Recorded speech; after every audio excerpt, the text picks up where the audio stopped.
కాళేశ్వరం కట్టడాలకు సంబంధించి వాస్తవాలను తెలియజేసే ప్రయత్నం చేసిండు తన్నీరు హరీష్ రావు. సో దానికి సంబంధించిన అప్డేట్ ఒకసారి లోతుగా మనం చర్చించే గనక వాస్తవాలు మీ అందరి ముందుకి కూడా వచ్చే ప్రయత్నం కనబడుతుంది. అసలు ఏం జరిగింది, ఏం కథ అనేది ఒకసారి మనం చూద్దాం. కాళేశ్వరానికి సంబంధించిన స్మాల్ బుక్ నా దగ్గర ఉంది, ఒకసారి వాటన్నింటినీ కూడా మీ ముందుంచే ప్రయత్నం అయితే నేను చేస్తా. కాళేశ్వరం ప్రాజెక్ట్ అంటే ఏంటి, అసలు కాళేశ్వరం ప్రాజెక్టుకు సంబంధించి పూర్తి స్థాయిలో పవర్ పాయింట్ ప్రజెంటేషన్ ఇచ్చినప్పుడు ఈ తెలంగాణ రాష్ట్రానికి సంబంధించిన చాలా మంది మేధావులు కూడా రకరకాలుగా వారు పూర్తి స్థాయిలో కూడా చర్చించుకున్న తీరు కానీ వారు ఆలోచించిన ధోరణి కానీ మరి వాళ్ళు ఏ విధంగా మారిపోయాలో కూడా తెలియదు. నా ముందు కొన్ని వాస్తవాలు ఉన్నాయి, వాటన్నింటిని కూడా మీ ముందుంచే ప్రయత్నం నేను చేయబోతున్నాను. ఈరోజు పూర్తి స్థాయిలో కొన్ని కమిటీలకు సంబంధించి వాస్తవాలు ఏంటి, అవాస్తవాలు ఏంటి అనేది కూడా ఒకసారి మీ అందరికీ చెప్పే ప్రయత్నం అయితే చేస్తా. సో వాస్తవానికి ఏం జరుగుతుంది, ఏం కథ అనేది ఒకసారి మనందరం కూడా ఆలోచించాల్సిన విషయం. ఇది తెలంగాణ ప్రాంత ప్రజలందరికీ కూడా తెలియాల్సిన విషయం. సో మొత్తానికి హరీష్ రావు పూర్తి స్థాయిలో కూడా ఏం జరుగుతుంది, హరీష్ రావు మీద కుట్రలు ఏమైనా జరుగుతున్నాయా, పూర్తి స్థాయిలో కూడా సమాచారాన్ని కూడా మీ అందరికీ కూడా నేను అందించే ప్రయత్నం అయితే చేస్తా. సో ఏం జరిగింది, ఎలా ఉన్నది అనేది ఒక ప్రధానమైన ఎపిసోడ్కు సంబంధించి మనం చూసే ప్రయత్నం అయితే చేద్దాం. సో దానికి సంబంధించి తెలంగాణ రాష్ట్ర వ్యాప్తంగా ఇప్పటి వరకు మొట్టమొదటిసారిగా అంటే ప్రత్యేక తెలంగాణ రాష్ట్రం ఏర్పడిన తర్వాత మొదటి పర్యాయం కాదు, రెండో పర్యాయం తర్వాత పూర్తి స్థాయిలో తన్నీరు హరీష్ రావు అని కాదు, చాలామందికి సంబంధించి కూడా మీ అందరికీ తెలియాల్సిన విషయం ఏంటి అంటే కాళేశ్వరం ప్రాజెక్టు విషయంలో అసలు అవినీతి జరగలేదు అనేది బీఆర్ఎస్ పార్టీ ఘంటాపదంగా చెప్పింది. కాళేశ్వరం ప్రాజెక్టును నిర్మించిన ఎల్ఎన్టీ కానీ దాంతోపాటు కాళేశ్వరం విషయంలో జరిగిన మొట్టమొదటి రాగం ఎప్పుడొచ్చింది, ఎక్కడి నుంచి వచ్చింది, ఏ విధంగా బయటకు వచ్చింది అనే విషయాన్ని నేను వీటన్నింటినీ కూడా మీ అందరికీ నేను చెప్పే ప్రయత్నం అయితే చేస్తా. సో ప్రతి విషయాన్ని కూడా మీ అందరికీ తెలియాలి కాబట్టి సో వాస్తవ కోణాలన్నింటినీ కూడా మీ అందరికీ నేను వివరించే ప్రయత్నం అయితే చేస్తా. ఒకసారి ఆలోచించండి. సో తెలంగాణ రాష్ట్ర వ్యాప్తంగా కాళేశ్వరం ప్రాజెక్ట్ అనేది మీ అందరికీ తెలుసు. కాళేశ్వరం ప్రాజెక్టుకు సంబంధించి పూర్తి స్థాయిలో కూడా దాని కింద ఏమేమి ఉన్నాయి, అసలు కాళేశ్వరం అంటే కేవలం మేడిగడ్డ ఒకటేనా, మేడిగడ్డ ఒకటి కాకుండా ఇంకేమున్నాయి అనేది ఒకసారి క్లియర్ కట్గా మనం చూసే ప్రయత్నం అయితే చేద్దాం. సో కాళేశ్వరం ప్రాజెక్ట్ అంటే ఒకటి కాదండి, 3 బ్యారేజీలు ఉన్నాయి, 15 రిజర్వాయర్లు ఉన్నాయి, 19 సబ్ స్టేషన్లు ఉన్నాయి, 21 పంప్ హౌజులు ఉన్నాయి, 203 కిలోమీటర్ల స్వరంగాలు ఉన్నాయి, 1531 కిలోమీటర్ల గ్రావిటీ కెనాల్స్ ఉన్నాయి, 98 కిలోమీటర్ల ప్రెజర్మెంట్స్ ఉన్నాయి, 141 టీఎంసీల స్టోరేజ్ కెపాసిటీ ఉంది, 530 మీటర్ల ఎత్తున లిఫ్ట్ ఉంది, 240 టీఎంసీల నీటి వినియోగం జరుగుతుంది. ఇది కాళేశ్వరం ప్రాజెక్టుకు సంబంధించి సమగ్ర స్వరూపం. సో దీని కాదని పూర్తి స్థాయిలో జరుగుతున్న విషయం ఏంటి అనేది ఇప్పుడు కాంగ్రెస్ పార్టీకి సంబంధించిన నేతలు చెప్తారా, లేకపోతే కాంగ్రెస్ పార్టీకి సంబంధించి చిల్లర మల్లర చేసే రాజకీయ నాయకుల గురించి మనం చర్చిద్దామా? అయితే మొట్టమొదటిసారిగా కాళేశ్వరం ప్రాజెక్టు గురించి పూర్తి స్థాయిలో మనం లోతుగా చర్చించుకుంటే గనక కాళేశ్వరంలో అవినీతి జరిగింది, కాళేశ్వరంలో 1,00,000 కోట్ల స్కామ్ జరిగింది అనేది ఎవరు మాట్లాడారో తెలుసా? ఈ తెలంగాణ రాష్ట్రానికి సోకాల్డ్ మేధావులు అనేటోళ్ళు మొట్టమొదటిసారిగా మాట్లాడారు. ఈ విషయం మీరు పూర్తి స్థాయిలో అర్థం చేసుకోవాలి. సోకాల్డ్ మేధావులు మొట్టమొదటిసారిగా ఈ తెలంగాణలో కాళేశ్వరం ప్రాజెక్టులో అవినీతి జరిగిందని మాట్లాడింది ఆ సన్నాసి మేధావులు. ఆ తర్వాత కాంగ్రెస్ పార్టీ అదే రాగాన్ని అందుకున్నది. కాంగ్రెస్ పార్టీకి సంబంధించి పూర్తి స్థాయిలో కూడా కాళేశ్వరంలో అవినీతి జరిగింది, 1,00,000 కోట్లు అంటూ కూడా చెప్పిన పరిస్థితి కనబడింది. కానీ వాస్తవానికి అలాంటిది ఏదీ జరగలేదనే విషయాన్ని మనందరికీ కూడా తెలిసిన విషయం. సో పూర్తిగా కూడా ఇక్కడ జరిగిన పరిస్థితులు కానీ లేదా ఇతరత్ర కానీ మనం అన్నింటినీ కనుక చర్చించుకుంటే వాస్తవ కోణాలను ఒకసారి మనం బయటికి తీసే ప్రయత్నం చేద్దాం. సో ఇప్పటి వరకు కాళేశ్వరం ప్రాజెక్టు గురించి తన్నీరు హరీష్ రావుకు సంబంధించి ఏం చేయబోతున్నారు, తన్నీరు హరీష్ రావు విషయంలో కాళేశ్వరం ప్రాజెక్టు ఏం జరగబోతుంది అనేది ఒకసారి మనం క్లియర్ కట్గా చర్చించుకుందాం. సో మొత్తానికి ఉదయం నుంచి హైడ్రామా కొనసాగుతుంది. ఎందుకంటే హరీష్ రావు విషయంలో చాలా ఉత్కంఠగా మారుతున్న పరిస్థితి కనబడుతుంది.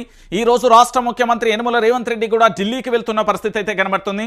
మొత్తానికి బీఆర్ఎస్ పార్టీ లేకుండా చేయాలి, బీఆర్ఎస్ పార్టీ విషయంలో తునకలు చేయాలి, దాంతోపాటు బీఆర్ఎస్ విషయంలో జరుగుతున్న కుట్ర కోణాన్ని కూడా మీ ముందు నేను పెట్టే ప్రయత్నం అయితే చేస్తాం. ఇది యావత్తు తెలంగాణ సమాజం కూడా ఆలోచించండి. దయచేసి తెలంగాణ ప్రాంత బిడ్డలందరికీ చెప్తున్నా, దాదాపుగా 20,33,500 దాదాపుగా 523 ఎకరాలకు సంబంధించిన పూర్తి స్థాయిలో కూడా ఇక్కడ ఏది తెలంగాణ రాష్ట్ర వ్యాప్తంగా సాగునీటికి నీరందుతున్న పరిస్థితి కనబడుతుంది. కానీ అవేవి పట్టనట్టు కేవలం కాళేశ్వరం ప్రాజెక్టు విషయంలో తెలంగాణ ప్రాణధార అయిన జీవధారకు సంబంధించి 3 బ్యారేజీలు, 15 రిజర్వాయర్లు, 19 సబ్స్టేషన్లు, 21 పంప్ హౌజ్లు, 203 కిలోమీటర్ల స్వరంగాలు, 1531 కిలోమీటర్ల గ్రావిటీ కెనాల్స్, 98 కిలోమీటర్ల ప్రెజర్మెంట్స్, 141 టీఎంసీల స్టోరేజ్ కెపాసిటీ, 530 మీటర్ల ఎత్తుకు లిఫ్ట్, 240 టీఎంసీల నీటి వినియోగం. ఇది కాళేశ్వరం ప్రాజెక్టు యొక్క సమగ్రమైన రూపం. సో కాళేశ్వరం ప్రాజెక్టుకు సంబంధించి పూర్తి స్థాయిలో ప్రాజెక్టుకు సంబంధించిన డిజైన్కు సంబంధించి మీరు చూసారు. దీనికి సిడబ్ల్యూసికి సంబంధించి పూర్తి స్థాయిలో ఆమోదం వచ్చింది. దానికి సంబంధించిన వాళ్ళు ఏదైతే గైడ్ చేశారో వాటికి సంబంధించి పూర్తి స్థాయిలో కూడా వాటిని ఆధారంగా చేసుకుని ఎల్ఎన్టీ సంస్థకు సంబంధించి నిర్మించిన పరిస్థితి అయితే కనబడుతుంది. చాలా వరకు ఇప్పుడు మాట్లాడుకుంటారు మొత్తం నీటి యొక్క సామర్థ్యం దాదాపుగా 141 టీఎంసీలకు సంబంధించి. ఏంటి అసలు ఈ కాళేశ్వరం ప్రాజెక్టులో 1 కాదు 2 కాదు కదా, మేడిగడ్డ బ్యారేజ్లో 16 టీఎంసీల సామర్థ్యం ఉందండి. అన్నారం బ్యారేజ్ ఉంది, సుందిల్లా బ్యారేజ్ ఉంది, మేడారం రిజర్వాయర్ ఉంది, మల్క్పేట రిజర్వాయర్ ఉంది, అనంతరగిరి రిజర్వాయర్ ఉంది, రంగనాయక సాగర్ రిజర్వాయర్ ఉంది, మల్లన్న సాగర్ రిజర్వాయర్ ఉంది, కొండపోచమ్మ రిజర్వాయర్ ఉన్నాయి. ఇన్ని రిజర్వాయర్లతో పాటుగా బసవపూర్ రిజర్వాయర్ ఉంది, గంధమల్ల రిజర్వాయర్ ఉంది, కొండం చెరువు ఉన్నది, భూంపల్లి ఉంది, మోతే రిజర్వాయర్ ఉన్నది, ధర్మారావు పేట్కు సంబంధించిన రిజర్వాయరు, కాటవాడి, దాంతోపాటు ముద్దోజీ వాడి, దాంతోపాటు తిమ్మక్కపల్లికి సంబంధించి 141 టీఎంసీల నీళ్లకు సంబంధించి స్టోరేజ్కి సంబంధించి పూర్తి స్థాయిలో జరుగుతున్న పంచాయతీ. అయితే ఇదంతా దేనికి ఏం పంచాయతీ? ప్రజలకు ఈ తెలంగాణ రాష్ట్ర వ్యాప్తంగా ఉన్న 1956 నుండి 2014 వరకు ఆంధ్ర పెత్తందారి వ్యవస్థలో తెలంగాణ ప్రాంత ప్రజలు మగ్గిపోతూ ఇక్కడ భూములన్నీ కూడా బీడు భూములుగా మారిపోయి దుబాయ్ పోవాలి, లేకపోతే అమెరికా పోవాలి, లేకపోతే ఏంటి అంటే రకరకాల దేశాలకు వలసపోయి రకరకాల రాష్ట్రాలకు వలసపోయి అక్కడ సెక్యూరిటీ గార్డులుగా, దాంతోపాటుగా వాచ్మెన్లుగా, దాంతోపాటుగా అనేక రకాల కడు పేదరికాన్ని అనుభవించిన మన తెలంగాణ బిడ్డలు ఇక్కడి తెలంగాణ ప్రాంతం ఇక్కడి వ్యవసాయం సస్యశ్యామలంగా మళ్ళీ మారాలి, వ్యవసాయం దండ కాదు వ్యవసాయం పండగానే నిరూపించడానికి కాళేశ్వరం ప్రాజెక్ట్ అనేది వచ్చింది. దాదాపుగా 141 టీఎంసీలకు సంబంధించి కేవలం ఇక్కడ మీకు కనబడుతున్న రిజర్వాయర్ల బ్యారేజీల యొక్క సామర్థ్యం. దాంతోపాటుగా పూర్తి స్థాయిలో మీరందరూ కూడా ఆలోచించాల్సిన విషయం ఏంటంటే ఇక్కడ దాదాపుగా కాళేశ్వరం ప్రాజెక్టు ద్వారా 98,500 ఎకరాలకు 98,570 ఎకరాలకు నీరు అందుతుంది. దాంతోపాటుగా ఇక్కడ 456 మైనర్ ఇరిగేషన్ ట్యాంకుల ద్వారా 39,146 కొత్త ఆయకట్టుకు కూడా అందుతున్న పరిస్థితి కనబడుతుంది. వీటన్నింటినీ కూడా పూర్తి స్థాయిలో పక్కన పెట్టి ఈ తెలంగాణ రాష్ట్రానికి సంబంధించి ఇవన్నీ కూడా పక్కన పెడుతున్న పరిస్థితి కనబడుతుంది. అయితే ఇక్కడ మీరందరూ కూడా ఆలోచించాల్సిన విషయం ఏంటంటే తెలంగాణ యావత్తు సమాజం కూడా ఇక్కడ దాదాపుగా ప్రాణహిత చేవెళ్ల ప్రాజెక్టులో మాత్రం కాంగ్రెస్ పార్టీ నిర్లక్ష్యం చేసింది. ఈ విషయంలో గనక మనం చర్చ మొదలు పెడితే అసలు మొట్టమొదటిసారిగా కాంగ్రెస్ పార్టీకి సంబంధించిన నాయకుల మీద ఎఫ్ఐఆర్లు నమోదు చేయాలి, దీని మీద కమిషన్ ఏర్పాటు చేయాలి, దీనికి సంబంధించి విచారణ చేపట్టాలి. ఏ విధంగా విచారణ చేపట్టాలంటే పూర్తి స్థాయిలో అప్పుడు పూర్తిగా ఏదైతే 40,000 కోట్ల రూపాయలకు సంబంధించి పూర్తి స్థాయిలో చేశారో దానికి మించి అంతకు ముందే పూర్తి స్థాయిలో దాదాపుగా 2-3 వేల కోట్లకు సంబంధించి కూడా పనులు తట్టెను మట్టి తీయకుండా పూర్తి స్థాయిలో ఏం చేసి ఇలా పైసలు అనేది మొదలు పెట్టాలి. మనం పూర్తిగా కూడా తెలంగాణ రాష్ట్ర వ్యాప్తంగా కూడా బీఆర్ఎస్ ప్రభుత్వం చేపట్టిన అనేక అంశాలకు సంబంధించి అండి మహారాష్ట్రకు సంబంధించిన సీఎం ఫడ్నవీస్తో కూడా కేసీఆర్ భేటీ అయ్యి పూర్తి స్థాయిలో కూడా ఇక్కడ ఏంది అంటే ఆనాటి గవర్నర్ విద్యాసాగర్ గారి సమక్షంలో ముఖ్యమంత్రి దేవేంద్ర ఫడ్నవీస్ గారి స్వయంగా కూడా కేసీఆర్ గారు కలిసి ప్రాజెక్టు యొక్క ఆవశ్యకతను వివరిస్తే వాళ్ళు ఒప్పుకున్నారు. ఆ ముంపు ప్రాంతాలకు సంబంధించి పూర్తి స్థాయిలో కూడా వాళ్ళకి ఏమేం కావాలి ఏం కథ అని కూడా చెప్పిన పరిస్థితి కనబడుతుంది. కానీ ఈరోజు కావాలని ఒక దురుద్దేశంతో ఒక కుట్రపూరితంగా పూర్తి స్థాయిలో కూడా అనేక రకాలుగా కూడా తెలంగాణ రాష్ట్ర ప్రజలందరికీ కూడా ఏంది అంటే ఒక తప్పుడు సమాచారాన్ని పంపించి ఏదో బీఆర్ఎస్ పార్టీని ఆగం చేద్దాం, లేకపోతే బీఆర్ఎస్ పార్టీకి సంబంధించి అనేక రకాలుగా ఇబ్బందులు పెడదామనే కోణంలో వెళ్ళిపోతున్నారు తప్ప వాస్తవాలు ఇవన్నీ కూడా మీరందరూ దాదాపుగా తెలంగాణ రాష్ట్ర వ్యాప్తంగా ఉండే ప్రతి రాజకీయ నాయకుడు కూడా ఆలోచించాలి. కాంగ్రెస్ పార్టీకి సంబంధించిన ప్రతి నేత కూడా ఆలోచించాలి. ఈరోజు హరీష్ రావుకు సంబంధించో కేసీఆర్కు సంబంధించో ఈటెల రాజేందర్కు నోటీసులు ఇయ్యలే. ఈ తెలంగాణలో ఉన్న 4 కోట్ల మందికి నోటీసులు ఇచ్చారు. ఈ విషయాన్ని ఎందుకు మర్చిపోతున్నాం? ఈ విషయాన్ని ఎందుకు తెలంగాణ ప్రాంత ప్రజలకు చెప్పలేకపోతున్నాం? ఈరోజు కాళేశ్వరం ప్రాజెక్టు యొక్క నోటీసులు కాదు, అది పూర్తి స్థాయిలో కూడా ఎన్ని బ్యారేజీలు ఎన్ని రకాలుగా మనం కట్టుకున్నాం. తెలంగాణలో దాదాపుగా 20 లక్షల పైచీలకు ఎకరాలకు ఆయకట్టుకు నీళ్ళు అందించుకున్నాం కదా, బీడు భూములను సస్యశ్యామలంగా మార్చింది కదా కాళేశ్వరం ప్రాజెక్టు. మరి దాని మీద 4 కోట్ల మంది ప్రజలందరికీ కూడా లేఖిచ్చినట్టే కదా. ఇక్కడ మీరు అందరూ తెలుసు, ఒకసారి ఇక్కడ చూడండి కాళేశ్వరం ప్రాజెక్టు మీద ఆనాడు మీరు ఈ తెలంగాణ రాష్ట్ర రాజకీయాలలో చాలా కీలకమైన నేతలుగా రాజకీయ నాయకులుగా గౌరవించే పెద్ద పెద్ద వాళ్ళు ఏమన్నారో చూడురి. కాళేశ్వరం ప్రాజెక్టుపై ప్రశంసలు. తెలంగాణ రాష్ట్ర సాగు తాగు పరిశ్రమల నీటి సమస్యకు ముక్తిని ప్రసాదించే ప్రాజెక్టు ఇది. అప్పటి గవర్నర్ నరసింహన్ కాళేశ్వరం ప్రాజెక్టు గురించి ప్రశంసలు. ఎవరు? ఒకసారి చూడు, దేశంలో ఎక్కడా లేని విధంగా పనులు అద్భుతంగా జరుగుతున్నాయి. ప్రాజెక్టు డిజైన్ కానీ పనుల ప్రణాళిక బాగుంది. కాళేశ్వరం ప్రాజెక్టు పనులను పరిశీలించిన సందర్భంగా సిడబ్ల్యూసి చైర్మన్ మసూద్ హుస్సేన్కు సంబంధించి ఆనాడు చెప్పిన మాట ఇది. దాంతోపాటు నారా చంద్రబాబు నాయుడు ఏమన్నారు? కాళేశ్వరం ప్రాజెక్టును కట్టి మంచి పని చేశారంటూ ఏపీ సీఎం చెప్పిండు. దాంతోపాటు అప్పటి పూర్తి స్థాయిలో కూడా కోమటిరెడ్డి కాంగ్రెస్ నాయకుడైన దేశ చరిత్రలోనే కాళేశ్వరం ప్రాజెక్టు లాంటి గొప్ప ప్రాజెక్టు ఎక్కడా లేదు అంటూ కోమటిరెడ్డే చెప్పిండు స్వయానా అండి, కాంగ్రెస్ నాయకుడినే ఆనాడు చెప్పిన విషయం. ఇక దాంతోపాటు ఒకప్పుడు వట్టిపోయిన గోదావరి ఇప్పుడు కాళేశ్వరం ప్రాజెక్టుతో జీవనదిగా మారింది. గోదావరిలో పుష్కరంగా నీళ్లు ప్రవహిస్తున్నాయి. కేసీఆర్ ప్రభుత్వానికి సంబంధించి ఏం చేసింది? కాళేశ్వరం ప్రాజెక్టు వరుస బ్యారేజీల నిర్మాణం వలన గోదావరి నది సజీవంగా నదిగా మారింది. దీనికి సంబంధించి water man of India Rajendra Singh సంబంధించిన ప్రశంసలు. ఇక దానిపై కాళేశ్వరం ప్రాజెక్టు మీద ఏది ఇక్కడ మనందరికీ తెలిసిన విషయం, తాము సమర్పించిన నిధులను ప్రాజెక్టు పనుల కోసం సమర్థవంతంగా చేసినందుకు కాళేశ్వరం కార్పొరేషన్కు ఏ గ్రేడ్ సర్టిఫికేట్ అందించిన రూరల్ ఎలక్ట్రిషియన్ కార్పొరేషన్ RECకి సంబంధించిన సర్టిఫికేట్ కూడా ఇచ్చింది. మరి కాళేశ్వరం ప్రాజెక్టులో అవినీతి ఎక్కడ జరిగింది? మా ముఖ్యమంత్రి యనమల రేవంత్ రెడ్డి చెప్తాడా లేకపోతే కాంగ్రెస్ పార్టీ నాయకులు చెప్తారా అనేది చూడాలి. ఒకసారి ఆనాడు ఏ గ్రేడ్కు సంబంధించిన సర్టిఫికేట్ అండి ఇది. ఒకసారి చూడండి, REC లిమిటెడ్కు సంబంధించి పూర్తి స్థాయిలో ఇక్కడ రూరల్ ఎలక్ట్రీషియన్స్ సంబంధించి ఏది కార్పొరేషన్ లిమిటెడ్కు సంబంధించి గవర్నమెంట్ ఆఫ్ ఇండియాకు సంబంధించి ఏ సర్టిఫికేట్ ఇచ్చింది అంటే, ఏదైతే మనం కాళేశ్వరం ప్రాజెక్టు కోసం 95,000 కోట్ల రూపాయలు ఖర్చు పెట్టామో అవి ఎవ్వి కూడా పక్కదారి పట్టలే, కేవలం పూర్తి స్థాయిలో కూడా అవన్నీ సద్వినియోగంగా మారాయని 19/1/2022 పూర్తి స్థాయిలో కూడా దానికి సంబంధించి చెప్పారండి. మరి దీని గురించి పూర్తి స్థాయిలో ఎందుకు చర్చించలేకపోతున్నాం ఈరోజు? ఇంత అద్భుతంగా ఇచ్చింది కదా. దాంతోపాటుగా ఏది పూర్తి స్థాయిలో కూడా మీరు అందరు కూడా చూడండి, అప్పటి పంజాబ్ సీఎంకు సంబంధించి భగవత్ సింగ్ మాన్కు సంబంధించి రాష్ట్ర నీటిపారుదల శాఖ ప్రత్యేక కార్యదర్శి రజత్ కుమార్ తెలంగాణ జల విధానం దేశానికే ఆదర్శం అంటూ కూడా వాళ్ళు ప్రశంసలు ఇచ్చిల్లు కదా. దాంతోపాటు అనేక పత్రికలలో అంచాలండి. ఇక్కడ పూర్తి స్థాయిలో చూడండి, కాళేశ్వరం ప్రాజెక్టుకు సంబంధించి అమెరికన్ సొసైటీ ఆఫ్ సివిల్ ఇంజనీర్స్కు సంబంధించి కూడా బెస్ట్ అవార్డు ఇచ్చిల్లు. మరి దీని గురించి ఏమందాం? దాంతోపాటు కాళేశ్వరం ప్రాజెక్టు మీద ప్రశంసలు హైకోర్టుకు సంబంధించిన న్యాయవాదులు కానీ చాలామంది కూడా పూర్తి స్థాయిలో చెప్పిల్లు కదా.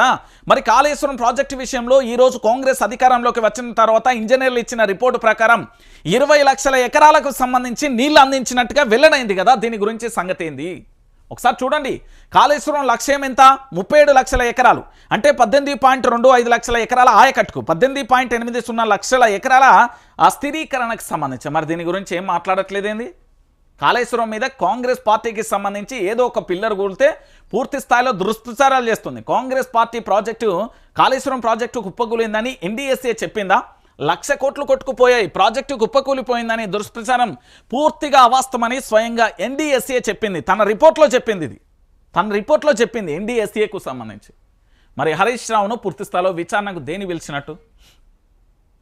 ఒకసారి మన అందరం కూడా ఆలోచిద్దాం.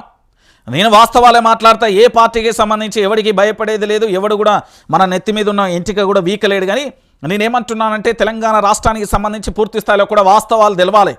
ఇక్కడ పూర్తి స్థాయిలో అనేక మంది మేధావులు దాంతోపాటు చాలామంది కూడా పూర్తి స్థాయిలో చెప్పారు కదా. అయినప్పటికీ కూడా ఎందుకు ఈ విధంగా చేస్తున్నారు అనేది అర్థం కాని విషయం. ఇప్పుడు కాళేశ్వరం ప్రాజెక్టుకు సంబంధించి కాళేశ్వరం ప్రాజెక్టు ముందు హరీష్ రావు హాజరైండు. హరీష్ రావు హాజరై పూర్తి స్థాయిలో కూడా క్లారిటీ ఇచ్చే ప్రయత్నం చేస్తాడు. ఎందుకంటే 24 గంటలు కాళేశ్వరం ప్రాజెక్టు కోసం దాని యొక్క లక్ష్యం కోసం తెలంగాణ రాష్ట్ర వ్యాప్తంగా పూర్తి స్థాయిలో కూడా పనిచేసింది ఎవరైనా ఉన్నారు అంటే అది హరీష్ రావు మాత్రమే. మీరందరూ కూడా గుర్తుపెట్టుకోవాల్సిన విషయం ఇది. తెలంగాణ రాష్ట్ర వ్యాప్తంగా పూర్తి స్థాయిలో కూడా ప్రతి ఒక్కరికి కూడా తెలవాల్సిన విషయం. ఈరోజు తెలంగాణ రాష్ట్ర వ్యాప్తంగా దాదాపు 45 పేజీలతో కూడిన బుక్లెట్ కూడా అందరికీ ఇచ్చారు కదా. ఇది చదువుకోర్రి, చదువు రాకపోతే నాలాంటోని విలువరి, నేను తెలుగులో మంచిగా అద్భుతంగా ఎక్స్ప్లెయిన్ చేసి పెడతా. అరే కాళేశ్వరం కాళేశ్వరం కాళేశ్వరం ఈరోజు మేడిగడ్డ అనే ఒక పిల్లర్, అదేంది 83-73కు సంబంధించిన ఒక పిల్లర్ కుంగిందండి. అది నిజంగా కూడా కుంగిందా? దాని మీద ఏమన్నా రాజకీయ కుట్ర కోణాలు జరిగినాయా? అనుమానం వ్యక్తం చేసిండు BRS party working president KTR. మరి దానికి సంబంధించి పూర్తి స్థాయిలో ఇప్పటి వరకు తెలంగాణ ప్రాంత ప్రజలకు ఏమన్నా సమాధానం చెప్పిర్రా? లేదు. పోనీ దానికి సంబంధించి ఏమైనా రిపేర్కు సంబంధించి చేసిర్రా? లేదు. అంటే కాళేశ్వరం ప్రాజెక్టుకు సంబంధించిన అతి కీలకమైన మేడిగడ్డ బ్యారేజ్ ఏదైతే ఉందో మేడిగడ్డకు సంబంధించి అది కూలాలని చూస్తున్నది ఈ కాంగ్రెస్. ఇది కాంగ్రెస్ యొక్క కపట నీతి. నేను చెప్తున్నా కదా, కాంగ్రెస్ పార్టీకి సంబంధించి పూర్తి స్థాయిలో కూడా మేడిగడ్డను రిపేర్ చేయాలి. ఇది తెలంగాణ రాష్ట్ర వ్యాప్తంగా 4 కోట్ల మంది ప్రజలకు సంబంధించింది. పూర్తి స్థాయిలో మనందరం కూడా దానికి కట్టుబడి ఉందాం. ఏదీ లేదు, ఆగమాగం ఆడిబడి. అరే ఏంది, ఒక్కటా 3 బ్యారేజీలు అండి, 15 రిజర్వాయర్లు అండి, ఇక్కడ చూడుర్రి, 19 సబ్స్టేషన్లు అండి, 21 పంప్ హౌజులు అండి, 203 కిలోమీటర్ల స్వరంగాలండి, 1531 కిలోమీటర్ల గ్రావిటీ కెనాల్స్ అండి, 98 కిలోమీటర్ల ప్రెజర్మెంట్స్ అండి, 141 టీఎంసీల స్టోరేజ్ కెపాసిటీ అండి, 530 మీటర్ల ఎత్తుకు లిఫ్ట్ అండి, 240 టీఎంసీల నీటి వినియోగం అండి. ఒక్క కాళేశ్వరం ఒక్క మేడిగడ్డ. అరే బై, దిమాకున్నోడు మొత్తం ఏమన్నా అర్థమవుతుందరా బై? గిన్ని గలుపుతేనే 95,000 కోట్ల రూపాయల ఖర్చు పెట్టిలు. అదే మీకు ఇస్తానా 4 లక్షల కోట్లకు పోవది, 4 లక్షల కోట్లకు తీసుకుపోదురు. ఎందుకంటే మీరు దొబ్బి తినాలి కదా. ప్రాణహిత చేవెళ్ళ ఏమైపోయింది? ప్రాణహిత చేవెళ్ళకు సంబంధించి ముదుగాలే 2,000 కోట్లు ఎవరు డ్రా చేసిర్రు? ఆడ తట్టెడు మట్టి కూడా తీయలే కదా, ఎట్లా తీసిర్రు? అరే ఈ తెలంగాణలో పోలవరానికి ఇప్పుడు ఆంధ్రప్రదేశ్కు సంబంధించేమో పోలవరం విషయంలో అది కొట్టుకుపోయి అదంతా జరుగుతుంది, దాని మీద విచారణ జరగదు. తెలంగాణలో పూర్తి స్థాయిలో కూడా 20 లక్షల ఎకరాలకు నీళ్ళు అందిస్తే దీని మీద విచారణ జరుగుతుంది. అంటే ఎంత దారుణం అండి ఇది. ఇది బీఆర్ఎస్ పార్టీని ముక్కలు చేయడానికి, బీఆర్ఎస్ పార్టీకి సంబంధించిన నాయకులను, నాయకత్వాన్ని, అంటే అధిష్టానానికి సంబంధించి వాళ్ళని మైండ్ గేమ్ ఆడుతున్నది కాంగ్రెస్ పార్టీ. బీజేపీ కాంగ్రెస్ 2 కలిపి తోటి దొంగలు ఇవి. నేను చెప్తున్నా, దొంగల రాజ్యం ఇవి. తెలంగాణ ప్రాంత ప్రజల కోసమో, తెలంగాణ ప్రాంత పౌరుల కోసమో ఎక్కడ కూడా పనిచేయని పరిస్థితి. కేవలం కావాలని కుట్రపూరితంగా అనేక రకాలుగా ఇబ్బంది పెడుతున్న తన ఇక మేధావులు అంటారు. మరి ఏడబైర్రో ఏం కథో నాకైతే అర్థం కాని పరిస్థితి కనబడుతుంది. తెలంగాణ రాష్ట్ర వ్యాప్తంగా పూర్తి స్థాయిలో కూడా ఇంత జరుగుతున్నది కదా. ఈరోజు పూర్తి స్థాయిలో నేను చెప్పే వాస్తవమైన విషయం అండి. తెలంగాణ ప్రాంత ప్రజలందరూ కూడా దయచేసి ఆలోచించాలి. కాళేశ్వరం అనేది మనకు గుండె లాంటిది. తెలంగాణ ప్రాంతానికి అన్ని జిల్లాలకు కాళేశ్వరం నీళ్లు పోతున్నాయి. కానీ కావాలని కుట్రపూరితంగా ఏదో చేద్దాం. ఇక మా ముఖ్యమంత్రి గురించి చెప్తాను నేను. కాళేశ్వరం విషయంలో హరీష్ రావుకి ఏమీ కాదు. పూర్తి స్థాయిలో హరీష్ రావు కాళేశ్వరం విషయంలో చాలా క్లారిటీగా, క్లియర్గా వాస్తవాలన్నింటినీ కూడా తెలియజేసే ప్రయత్నం చేస్తాడు. ఎందుకంటే హరీష్ రావుకున్న పూర్తి స్థాయిలో సబ్జెక్ట్ కూడా అక్కడ నాకు తెలిసి ఎవరికి ఉండకపోవచ్చు. ఎందుకు అంటే కాళేశ్వరం పెళ్ళ నుంచి మొదలు పెడితే నిర్మాణం పూర్తయి దాని నీళ్లు ఫలాలు అందే వరకు కూడా అక్కడ నిరంతరం పర్యవేక్షించిన ఏకైక వ్యక్తి హరీష్ రావు. సో ఆయనకున్నంత పూర్తి స్థాయిలో అవగాహన మరెవరికో ఉంటుందని నేనైతే అనుకోను. సో కాళేశ్వరం విషయంలో కాంగ్రెస్ పార్టీ, బీజేపీ కలిసి ఆడుతున్న నాటకం త్వరలోనే ప్రజల ముంగట పడుతుంది. బొక్కబోర్ల పడే పరిస్థితి అయిపోతే 32 పళ్ళు కూడా రాలుతాయి. రైట్, ఇక మనం వేరే టాపిక్కి వెళ్దాం.